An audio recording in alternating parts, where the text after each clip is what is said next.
تو حلال اور حرام کا شعور بنا دیا پہلے نقطے میں۔ دوسرے نقطے میں حرام کی اقسام بیان کی، جو ان کا ذوق ہوتا ہے وہ اللہ کے کھاتے میں ڈال کے لوگوں کو بتا دیتی۔ اعوذ باللہ من الشیطان الرجیم، بسم اللہ الرحمن الرحیم۔ آج ہم بفضل تعالی سورہ بقرہ کے 21ویں رکوع اور دوسرے پارے کے 5ویں رکوع کا جائزہ لیں گے۔ آپ کے علم میں ہے کہ ہم ایک مرکزی مضمون کو طے کرتے ہیں اور اس کی روشنی میں پھر پورا رکوع دیکھتے ہیں۔ تو اس رکوع کا جو مرکزی مضمون ہے 21ویں رکوع کا، آیات ہیں 167 سے 176 تک، ذرا طویل رکوع ہے۔ اس کا مرکزی مضمون ہے حلال اور حرام کا شعور۔ پورے دین کی بنیاد جو ہے وہ حلال اور حرام کے شعور پر قائم ہے۔ اگر آپ دین کو ایک عمارت لے لیں، ایک گھر بنتا ہے نا، عمارت بنتی ہے، اس میں بہت ساری چیزیں ہیں۔ گھر میں فرش بھی ہوتا ہے، عمارتوں پر باہر سیمنٹ ہوتا ہے، پھر اس کے اوپر آپ رنگ روغن کرتے ہیں، انٹیریئر ڈیکوریشن ہوتی ہے، سارا کچھ ہوتا ہے۔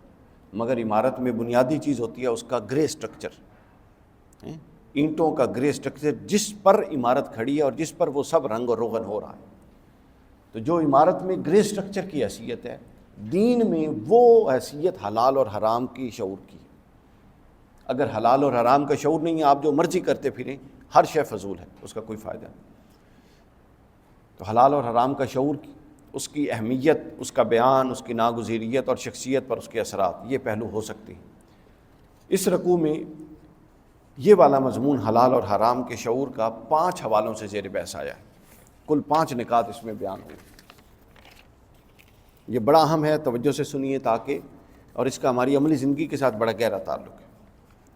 سب سے پہلے حلال کا بیان کیا قرآن مجید نے، پہلا پوائنٹ، حلال اور حرام کا شعور دیتے ہوئے حلال کو بھی بیان کیا، حرام کو بھی۔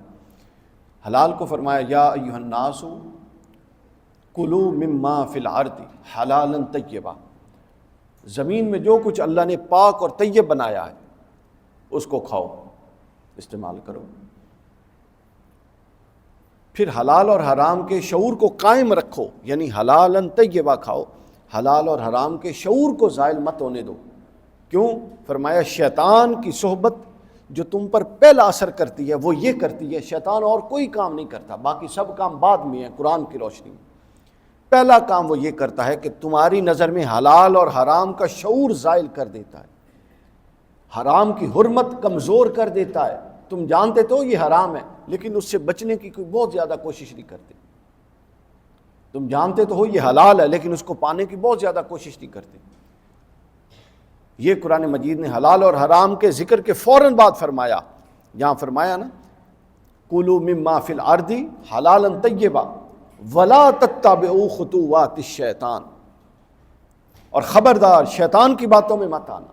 یہ حلال اور حرام کے شعور کو زائل کروانے والے کام کرتا ہے۔ اور پھر اسی رکوع میں دوسری جگہ بھی حلال کا تعارف کروایا، جس میں بتایا سورہ 172 آیت نمبر 172 میں فرمایا یا ایھا الذین آمنوا کولوا من طیبات ما رزقناکم، اس رزق میں سے جو طیب چیزیں ہیں وہ کھاؤ۔ تو حلال اور حرام کا شعور بنا دیا پہلے نقطے میں۔ دوسرے نقطے میں حرام کی اقسام بیان کی، آیت نمبر 169 میں 169 میں 169 حلال اور حرام کی اقسام، 3 اقسام یہاں پر بیان ہوئی ہیں حلال اور حرام کی، حرام کی اقسام۔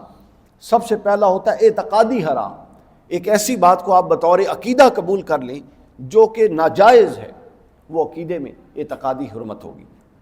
پھر دوسری بات عملی حرمت، کہ آپ عمل میں ایک ایسا کام کرتے ہیں جو اصلاً قرآن و سنت کی روشنی سے حرام ہے۔ اور تیسری باطنی حرمت، کہ آپ اپنے دل و دماغ میں ایسے تصورات پالیں جو حرام ہیں۔ 3 پہلو قرآن نے بیان کیے۔ پہلا پہلو بیان کرتے ہوئے فرمایا اعتقادی حرمت، عقائد میں ناجائز تصورات سے متعلق بنایا وَأَن تَقُولُوا عَلَى اللَّهِ مَا لَا تَعْلَمُونَ، کہ یہ وہ لوگ ہیں جو اللہ کی نسبت وہ کچھ کہتے ہیں کہ ان کو علم ہی نہیں اللہ کے بارے میں کیا کہہ رہی ہے، یعنی ان کو شعور ہی نہیں ہے کہ اللہ کی سطح کیا ہے اور اللہ کے بارے میں کیسے الفاظ چننے ہیں، اللہ کے بارے میں کیا رائے دینی ہے۔ جو ان کا ذوق ہوتا ہے وہ اللہ کے کھاتے میں ڈال کے لوگوں کو بتا دیتی ہے۔ یہ کام تو ہمارے ہاں بھی ہو رہا ہے، معاشرے میں بھی ہو رہا ہے کہ اللہ پر وہ بات کرتے ہیں کہ جو یقیناً اللہ نے نہیں کی، ان کے پاس یقینی دلیل موجود نہیں۔ اور جب یہ یہاں سے اللہ کے بارے میں وہ کہنا جو اللہ نے نہیں کہا، یہ عقیدہ توحید کا علامتی بیان ہے کہ جس کا عقیدہ توحید خراب ہو گیا، یعنی جس کو یہی نہیں معلوم میرا رب کیا ہے، میں نے رب کے بارے میں کیا بات کرنی ہے اور رب کے بارے میں کیا بات نہیں کرنی، جس کا عقیدہ توحید خراب ہو گیا اس کا پیچھے سارے عقائد اثرات ہوں گے، چونکہ توحید بنیاد ہے جس پر ہر شے کھڑی۔ پھر دوسرا پہلو بیان کیا عملی حرام کا، اور اس میں فرمایا یأمرکم بالسوء، یہ تمہیں بدی کا حکم دیتا ہے، اور بدی اعمال سے ہوتی ہے۔ تو جتنے اعمال ہیں جو ہم گناہ کرتے ہیں ہاتھوں سے، اعضاء اور جوارح سے، اس کو اس کھاتے میں لیا۔ اور پھر تیسرا باطنی حرام، جتنے تمہارے دل میں رجحانات آتے ہیں، میلانات اور تصورات آتے ہیں جو ناجائز ہیں، اس کا قرآن نے کہا والفحشاء، اور وہ بے حیائی کا حکم دیتا ہے تمہیں۔ بے حیائی دیکھیے، سو اور فحشاء میں فرق سمجھیے۔ فحشاء ایسا عمل نہیں ہے جس کو آپ دیکھ کے کہہ سکیں کہ یہ بے حیائی کا عمل ہے، بلکہ فحشاء وہ تصور اور سوچ ہے جو آپ کے اندر پنپ رہی ہے، اور جب وہ نکلے گی تو کوئی بے حیائی کا عمل ہوگا۔ اور سو اس عمل کو کہتے ہیں جس کے اندر بے حیائی اٹ سیلف پائی جائے، جو فزیکلی کیا جائے۔ تو یہاں قرآن مجید نے اعتقادی حرمت کا بیان کر دیا، وَأَن تَقُولُوا عَلَى اللَّهِ مَا لَا تَعْلَمُونَ، عملی حرام چیزوں کا بیان کر دیا، عملی حرام، اور اس کا عنوان بنایا یأمرکم بالسوء، اور پھر باطن میں باطنی حرام چیزوں کا عنوان بنایا والفحشاء۔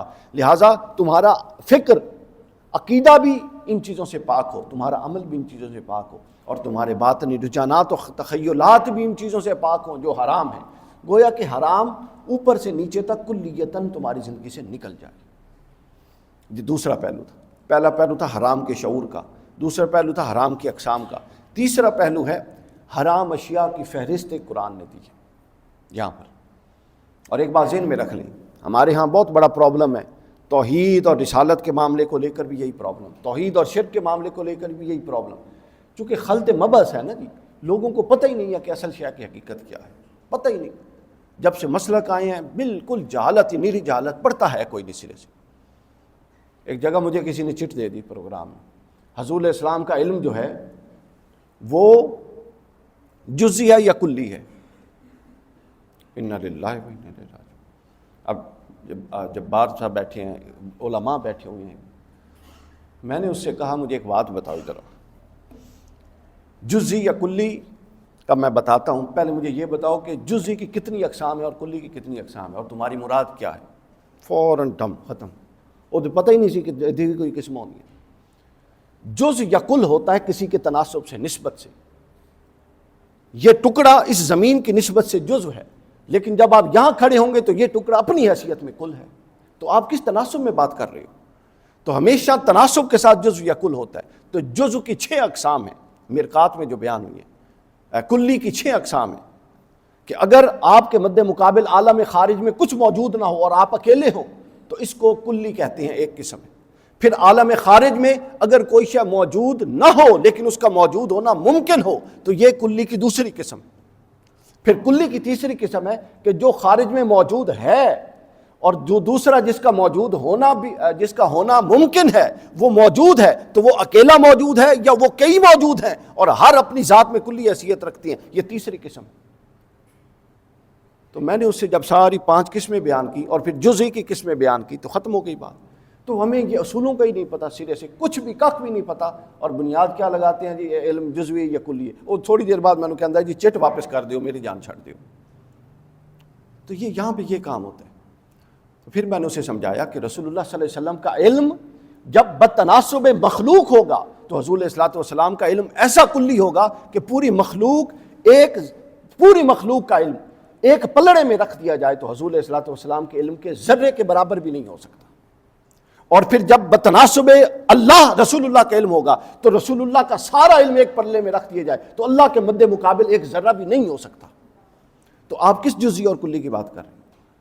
تو میں عرض کرنے کی یہ مثال اس لیے دی کہ جب آپ کی بنیادیں کمزور ہوتی ہیں، آپ نے اصول نہیں پڑھے ہوتے، تو پھر جو مرضی کریں۔ تو یہاں پر حرام کے معاملے میں یہ بات میں نے کیوں کی؟ ہر شے حرام ہے، ہر شے حرام ہے۔ حرام صرف حرام کے لیے دلیل قطعی چاہیے ہوتی ہے، جو دلیل قطعی الثبوت ہو یا قطعی الدلالت ہو، اور قطعی الثبوت ہو یا ظنی الدلالت ہو، یا ظنی الثبوت ہو اور قطعی الدلالت ہو۔ اس تین سے نیچے کسی دلیل سے حرام ثابت نہیں ہو سکتا۔ عند الاحناف و عند الشوافع و عند المالکیہ و عند الحنابلہ و عند الجعفریہ، کسی کے ہاں بھی نہیں ہوتا۔ اس سے نیچے چیزیں ناپسندیدہ ہو سکتی ہیں، مکروہ ہو سکتی ہیں، خلاف اولا ہو سکتی ہیں، ہر شے حرام۔ حرام صرف وہ ہے جس کو اللہ رسول نے ڈکلیئر حرام کر دیا، یا اس ڈیکلیریشن کے براہ راست استدلال سے اس کا مدلول کوئی مدلول عتم ایسا ہو کہ جس پر پہلے احتمال ہی یہ جائے کہ اب یہ اس کے ساتھ یہ بھی حرام ہونا چاہیے، عقل کا فیصلہ، پھر وہ حرام ہو سکتا ہے۔ قرآن مجید نے فرمایا، یہ تیسرا پہلو ہے آج کا، انما حرم علیکم المیتۃ، مردار حرام، والدم، خون حرام، ولحم الخنزیر، سور کا گوشت حرام، وما اہل بہ لغیر اللہ، ذبح کے وقت کسی بھی بڑی سے بڑی ہستی کا، ما سوی اللہ، کسی کا نام لیا جائے وہ حرام۔ اور پھر فرمایا، اب اس حرمت کا اب آگے سن لیجیے، جو میں نے بتایا نا کہ ہر شے حرام نہیں ہوتی، قرآن نے اس کی طرف بڑا خوب اشارہ کیا۔ امام ابو بکر جساس نے اس میں احکام القرآن میں، اور ائمہ بڑے جو ہیں فقیہ ائمہ ہیں، انہوں نے اس کی طرف اشارہ کیا ہے۔ آگے قرآن نے فرمایا، فمن اضطر غیر باغ ولا عاد فلا اثم علیہ، اگر کوئی ایسی مجبوری ہو کہ جان کے لالے ہوں اور جان جا رہی ہو اور ایسی کیفیت آ جائے اضطراری، تو فرمایا پھر اس اضطرار کو دور کرنے کے لیے اللہ اتنی دیر کے لیے اس حرام کو جائز کر دیتا ہے، مگر یہ آپ کی نیت کا تعین ہے کہ آپ حظ نفس کے لیے اس کو کھا رہے ہیں یا جان بچانے کے لیے۔ جتنا جان بچانے کے لیے ہے اتنا حلال ہو جائے گا اس اضطراری کیفیت میں، اور جتنا جان بچانے کے سوا ہوگا وہ بصورت اولا حرام ہی رہے گا پچھلی صورت کے تحت۔ سخت مجبوری ہو تو قرآن کہتا ہے کھا سکتے ہیں، تو اگر سخت مجبوری میں قرآن حرام کو کہہ رہا ہے کھا سکتے ہیں، تو جو ترک اولا چیزیں ہیں ان کو حرام کہنا یا ان سے متعلق اتنی سخت رائے رکھنا شریعت اس کو پسند نہیں کرتی۔ اس لیے اصول ہے اباحت عامہ، اصلاً ہر شے حلال ہے جب تک کہ دلیل حرمت نہ ہو۔ دلیل حلت نہیں لی جاتی، دلیل حرمت لی جاتی ہے۔ لیکن عقائد کے باب میں یہ کہنا، عقائد ہر شے بنیاد دلیل ہوتی ہے۔ ایک ٹی وی چینل پہ کوئی کہہ رہے تھے جی 11ویں شریف پڑھاتے ہیں، پکاتے ہیں، تو بتائیں اس کی دلیل کیا ہے؟ انہوں نے کہا جی اس کی دلیل منع چونکہ نہیں ہے لہٰذا یہ جائز ہے۔ عقیدے کے باب میں یہ جہالت ہے، یہ والا آرگومنٹ ہے۔ ایک بہت بڑے صاحب نے کہا یہ جہالت ہے۔ کوئی یہ کہے کہ میں نمازیں 5 پڑھتا ہوں، میں 6 پڑھوں گا میرا دل کہتا ہے، اور مجھے دلیل لا کے دے 6 کہاں منع ہے، تو 6 تو کہیں منع نہیں ہے۔ کوئی کہے جی میں رکعتیں 8 پڑھوں گا میرا دل ہے، تو اور دلیل یہ دے کہ منع، دلیل لا کے دیں کہ 6 کہاں پہ 8 رکعتیں پڑھنا کہاں منع ہے، تو کہیں منع نہیں ہے۔ تو لہٰذا آپ کو اس اصول کو مد نظر رکھنا ہے کہ جب آپ کسی شے کو بطور عقیدہ قبول کریں گے تو اس میں اباحت کا اصول اٹھ جائے گا، آپ کو دلیل لانی ہوگی، اور جب آپ معاشرت اور معاملات کے باب میں جائیں گے تو اباحت عامہ کا اصول موجود ہوگا، اس پر آپ لائیں گے کہ جس پر دلیل حرمت قائم ہو وہ حرام ہوگا۔ تو جن بندوں کو ان تفصیلات کا نہیں پتہ وہ پھر جو کچھ کر رہے ہیں آپ دیکھ ہی رہے ہیں سوشل میڈیا پہ۔ تھوڑی سی آج کی بات مشکل ہو گئی ہے یہ حلال و حرام کی بحث میں، لیکن اب آگے آسان آ رہی ہے۔ 3 پوائنٹ ہو گئے۔ چوتھا پوائنٹ ہے حلال و حرام سے متعلق غیر مناسب رویہ اور مناسب رویہ۔ اللہ تعالیٰ نے جب حلال ہمیں بتاتا ہے اور حرام بتاتا ہے، اس پر ہمارے رویے کو بھی اللہ تعالیٰ آبزرو کرتا ہے اور بتاتا ہے کہ حلال پر کیا رویہ ہونا چاہیے، حرام پر کیا رویہ ہونا چاہیے، اور غلط رویے پر اللہ تعالیٰ گرفت فرماتا ہے۔ مثلا اللہ نے فرمایا جب حلال و حرام کی پاسداری کا کہا جائے اور ان سے کہا جاتا ہے کہ جو کچھ تم پر نازل ہوا اس پر ایمان لاؤ، اللہ نے جو حرام کیا اس کو حرام جانو اور جو حلال کیا تو حلال جانو، تو آگے پتہ کیا کہتے ہیں؟ یہ سن لیجئے، یہ بڑا غور طلب جملہ ہے، ہم میں سے کئی لوگ بھی یہ جملہ بولتے ہیں۔ جب ان سے کہا جاتا ہے جو اللہ نے حلال کیا اس کو حلال جانو اور جو اللہ نے حرام کیا اس کو حرام جانو، تو وہ کہتے ہیں، قرآن کا لفظ ہے اس رکوع کے اندر، قالوا بل نتبع ما الفینا علیہ آباءنا، وہ کہتے ہیں ہم کیا جانے ہم پر کیا نازل ہوا ہے، ہم تو وہ کریں گے جو ہمارے باپ دادا کیا کرتے تھے۔ قرآن مجید نے اس تصور کا انکار کر دیا کہ باپ دادا کی بات کوئی حقیقت نہیں، اس کے اندر کوئی سٹرینتھ نہیں، حقیقت کیا ہے؟ قرآن کی بات۔ انہوں نے مد مقابل کے طور پہ آرگومنٹ دیا قرآن میں کہ ہم جب کہتے ہیں کہ اس پر ایمان لاؤ جو ہم نے نازل کیا، تو یہ کہتے ہیں ہم تو اس کو مانیں گے جو باپ دادا نے کہا۔ پھر اللہ تعالیٰ نے آگے اس کو 3 حصوں میں بیان کیا۔ اولو کان آباؤہم لا یعقلون شیئا، اگر تمہارے آباء و اجداد عقل ہی نہ رکھتے ہوں، کسی شے کو جانتے ہی نہ ہو، پھر بھی انہی کی بات مانو گے، اللہ کی نہیں مانو گے۔ آگے فرمایا ولا یہتدون، حالانکہ وہ ہدایت پہ بھی نہ ہوں پھر بھی انہی کی بات مانو گے، اللہ کی نہیں مانو۔ حلال و حرام کی تعلیم پر ایسا رویہ اللہ کو سخت ناپسند ہے کہ یہ کہا جائے کہ ہم تو جی فلاں فلاں کی مانیں گے اور اللہ کی بات نہیں مانیں گے، یا اللہ کی بات کو تعویل کی طرف لے جایا جائے تاکہ کسی اور کی بات۔ یہ بھی جب سے مسالک ہوئے یہ معاملہ بھی ہے، آیات قرآنیہ کی تعویل کر دیتے ہیں کسی امام کے قول کو بچانے کے لیے۔ یہ درست بات نہیں ہے۔ قرآن محکم ہے، قرآن قطعی ہے، قرآن کی ہر بات، اور خاص طور پہ جو محکمات ہیں، محکمات میں کوئی بڑا عالم ہونا ضروری نہیں، محکمات یہ ہے کہ جو ایک عام بندہ سمجھتا ہے وہ یہ ایک عالم سمجھتا ہے۔ محکم کا معجزہ یہ ہے کہ وہ اپنا بنیادی مفہوم کھول کے آپ کے سامنے رکھ دیتا ہے۔ تو محکمات کو جو بندہ تعویل کی زد میں لائے اور اقوال کو اس سے زیادہ اہمیت دے تو یہ قرآن مجید کے انکار کے مترادف ہے۔ تو یہ ایک رویہ۔ پھر جو لوگ حلال و حرام کے بعد سر تسلیم خم کر دیتے ہیں ان کا بھی رویہ بیان ہوا۔ فرمایا وشکرو للہ، اور حلال و حرام کے شعور پر اے باری تعالیٰ ہم تیرا شکر ادا کرتے ہیں، اور اس شکر کا اصل تقاضا یہ ہے کہ ہمیشہ اس کی بندگی کی جائے۔ وہ کہتا ہے کہ میرا شکر ایسے نہ ادا کرو کہ الحمدللہ باری تعالیٰ تیرا شکر، پھر کیسے کریں؟ اس رکوع میں فرمایا ان کنتم ایاہ تعبدون، اگر میرا شکر ادا کرتے ہو تو پھر میرا شکر یہ ہے کہ پوری زندگی میری اپنی بندگی میں میری اپنی زندگی کو لے کر آؤ، پوری زندگی کے لیے میرے بندے بن جاؤ۔ یہ 4 پہلو۔ پھر اس کے بعد 5واں پہلو جو اس کے بارے میں بیان ہوا حلال و حرام کے حوالے سے اس رکوع میں، آخری پہلو وہ ہے حلال و حرام کے احکام کو چھپانا، حلال و حرام جانتے ہوئے اس کو ہلکا لینا، حلال و حرام جانتے ہوئے اس کی تعویل کر دینا۔ اس 4 پہلوؤں پر قرآن نے سزائیں بیان کی ہیں، وہ سن لیں ذرا۔ قرآن مجید نے فرمایا وَمَثَلُ الَّذِينَ كَفَرُوا كَمَثَلِ الَّذِينَ يَنْعِقُوا، جو لوگ ان معاملات کو ہلکا لیتے ہیں ان کو کافر بھی کہا اور ان کو جانور بھی کہا۔ ان کو بلانا ایسا ہے جیسے جانور ہے۔ بما لا يسمعوا الا دعاء، یہ سنتے ہی نہیں ہیں البتہ آواز ان کے کانوں پر پڑتی ہے۔ یعنی آواز تو جا رہی ہے جس طرح کسی جانور کے کان پر جاتی ہے، آپ اس کے سامنے نا اچانک جانور کے سامنے اونچی آواز میں کچھ چلا دیں وہ ڈر جائے گا، لیکن وہ سمجھ نہیں پائے گا کہ اس کے اندر کہا کیا جا رہا ہے۔ تو یہ سنتے ہیں مگر اس پیغام کو نہیں سمجھ پاتے کہ ان کو کہا کیا جا رہا ہے۔ پھر دوسرا فرمایا سمن، یہ بہرے ہیں حق سننے سے، بکمن، یہ گونگے ہیں حق بولنے سے، امیون، یہ اندھے ہیں حق دیکھنے سے، فہم لا یاقلون، اور یہ سب اس لیے کرتے ہیں کہ عقل سے کام ہی نہیں لیتے۔ اب جس قوم کا عقل سے تعلق جتنا کمزور ہوتا جائے گا بس وہ آہستہ آہستہ پھر اس گراوٹ میں چلی جائے گی۔ پھر 7ویں سزا، یہ 6 سزائیں بیان کر کے 7ویں سزا اس رکوع میں، 14 سزائیں ہیں اس رکوع میں حلال اور حرام کا فرق نہ کرنے والوں کے لیے، آپ اندازہ کر۔ 7ویں سزا فرمائی حق کے احکام کو چھپانے والوں اور اس کے عوض مال لینے والوں کو اللہ نے فرمایا۔ یعنی حق جب آپ چھپاتے ہیں تو کوئی مقصد ہوتا ہے نا چھپانے کا، تو قرآن کہتا ہے اس کا مقصد یہ ہوتا ہے کہ پیچھے تمہارا مفاد ہوتا ہے۔ فرمایا ان الذین یکتمون ما انزل اللہ من الکتاب، جو لوگ کتاب میں سے کچھ چھپا رہے ہیں، وہ یشترون بہ ثمنا قلیل، اور مفاد کے لیے اس کو بیچ رہے ہیں، اولئک ما یاکلون فی بطونہم الا نار، وہ سمجھ لیں کہ وہ اپنے پیٹ آگ سے بھر رہے ہیں، وہ اپنے پیٹ آگ سے بھر رہے ہیں۔ پھر 8واں فرمایا ان لوگوں کی جو حلال و حرام کا شعور نہیں رکھتے ان کی سزا یہ ہوگی ولا یکلمہم اللہ یوم القیامہ، اللہ قیامت کے دن ہر گنہگار سے، ہر بندے سے بات کرے گا جس نے حلال و حرام کا شعور زائل کر دیا، اللہ اس سے کلام نہیں کرے گا۔ ولا یزکیہم، اللہ اس کو پاک بھی نہیں کرے گا۔ وَلَهُمْ عَذَابٌ أَلِيمٌ، اس کے لیے دردناک عذاب ہوگا۔